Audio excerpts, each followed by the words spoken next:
morning, dear students. I'm really happy to meet you once again, for yet another session in English. And today's class is for class 10, and the subject that we're going to discuss, the topic of our discussion is tiger. Are you surprised? Why a discussion on tiger, and that too in the English class? Well, as the discussion advances, you will definitely know what I'm going to talk about. So, before we get into a deep study about the tiger, let us know some basic facts. As all of us know, tiger is the national animal of India. And the moment you speak about tiger, the first thing that comes to your mind is majesty. It is an animal that stands for majesty, that stands for boldness, that stands for royalty, and that stands for efficiency. Okay.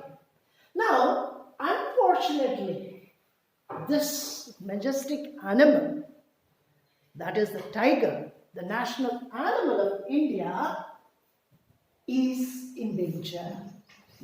That is the point of discussion today. You see, this animal is a powerful animal, as we have just discussed. In fact, its night vision is so powerful that it is 6 times more than the vision of a human being. And apart from that, a tiger can swim well, it is a good climber, and it has immense strength to attack the predators. Therefore, it is very likely called as the big cat because it belongs to the cat family. And to the surprise of everyone, this species also remains one of the most hunted species on the surface of the earth.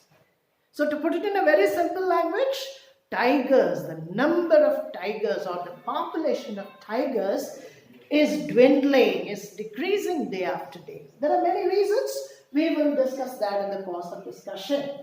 Now, why did the number of tigers become lesser and lesser? Well, we have to go back to the Mughal era, the medieval times. The kings, the Mughal kings who ruled India, loved tiger hunts. Therefore, it became a royal sport. A sport that was liked by the kings and the nobles. So, for example, you can say Jalaluddin Muhammad Akbar, or Akbar the Great, was a man who had a great passion for tiger hunt. And he had the courage and the boldness to venture out in the jungle with the soldiers and hunt the maximum number of tigers. After the Mughals came the English, and the English continued with the practice, and the English considered themselves to be bold and brave when they went to the jungle to hunt the tigers. So they took pride in killing tigers one after another. So the dignity and the nobility and the prestige and the honor of an English official rested on how well he hunted tigers. Okay? So, with these examples, I would say the population of tigers is at crosshairs, which means it is at danger. Now, in the year 1900, if you go by the facts, there was 1 lakh tigers in India. But by the year 1947, the number came down to 40,000. And according to the report released by the World Wildlife Fund, we have 3,890 tigers, just a minimum of 3,890 tigers which survive right now. So, just look at this fact. From the year 1875 up to the year 1925, 80,000 tigers were slaughtered. That is a mind-boggling sum, isn't it? Now, in the year 1971, after the independence, tiger hunt was banned in India by the Indian government. So, in the year 1973, our late Prime Minister Indira Gandhi came out with a wonderful project known by the name Project Tiger. So this is a tiger conservation program, and therefore Indira Gandhi, Mrs. Indira Gandhi, the late Mrs. Indira Gandhi is known as the savior of environment. Why? Because she was the lady who took a bold step in order to ban the tiger hunt. So since the coming or since the inception of Project Tiger, the tiger hunt has been kept on a keen watch, and there seems to be a gradual increase right now in the population of the tigers. Okay, now let's ask another important question. Why is the tiger hunted? There are several reasons. Number one, every part of the tiger's body is precious. Every part of the tiger's body is commercially beneficial. For example, the bones of the tiger. It is said that the bones of the tiger seems to have some medicinal properties. The hide of the tiger, that is the skin of the tiger, seems to fetch an enormous sum in European markets. Why? Tiger skin coats are being used by several celebrities. So it is said that during the 80s, one tiger skin coat was sold for nearly 6 lakh as far as the Indian currency is concerned. Okay, now the claws of the tiger, the bones of the tiger, the hide of the tiger, every part of the tiger has its value, and therefore tigers are being hunted all over the world. There are 45 tiger reserves all over India, and that is 1% of India's land. So 1% of India's land is occupied by 45 tiger reserves. And another question that we need to ask ourselves is, what is the reason of the decreasing population of the tigers? We have just discussed that all body parts of tiger, they are very precious, but the cause of the decrease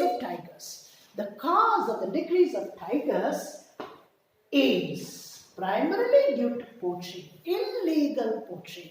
So you get into the tiger reserves, you bribe the officials, and then you start killing the tigers, and this process or this act is known as tiger poaching. This is one of the primary reasons why the tiger population is getting reduced. Another reason would be the lack of equipment supplied to the officers who are working in the tiger reserves. For example, the night vision equipment with which they are able to detect the poachers. They lack the night vision equipment. They lack proper walkie-talkies so that they are not able to kind of maintain a proper communication. And above all, the forest officials seem to be bribed, and with a heavy packet or with a heavy wad of currency in their pocket, they do not hesitate to allow illegal poaching. So it is a very sad fact to know that the national animal of India, that is the tiger, is at stake. Its population is dwindling day after day. But it is also a good news that some progress has been made, some initiative has been taken in order to protect this population. Now, why did we discuss all these facts about the tiger? Is it really related to English? You may ask. This might interest the students who study social science. This is more in relation with social science. But let me tell you, students, we are going to discuss a poem by the name A Tiger in the Zoo. So the word zoo has a lot of significance. That is the topic of today's discussion, and this is the word that we are going to focus on. Now, let me ask you one question again. We all love freedom. Everyone loves to be in his or her home, enjoying the things that they do. These days we are in a lockdown, so you are at home doing whatever you like. You may watch video games, you may do some assignments, you may dance, you may sing, you may do whatever you like. That is your personal freedom. So every human being in this world is born with freedom. Every human being has the right to do what he likes or what she likes. This is freedom.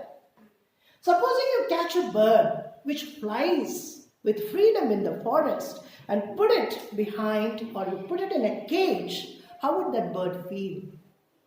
It is the same for a tiger. As I told you at the beginning of the discussion, a majestic animal which roams freely in the jungle is caught and put behind the bars. That is a cage in a zoo. So how would that particular tiger feel? What do you think as far as its freedom is concerned? Do you think that tiger would be happy? Limiting itself, confining itself to a small iron cage? Or do you think the tiger would be sad? Now, this poem, A Tiger in the Zoo, is a discussion on this particular issue, the freedom of a tiger. How does a tiger feel in a cage? What are the expectations of the tiger? And what are the restrictions put on the tiger? What are its feelings? We will discuss this in the coming session. Till then, keep pondering over these facts and try to collect as much information as possible regarding the tiger population, the destruction of the tigers, and the qualities of a tiger. Stay safe. Goodbye.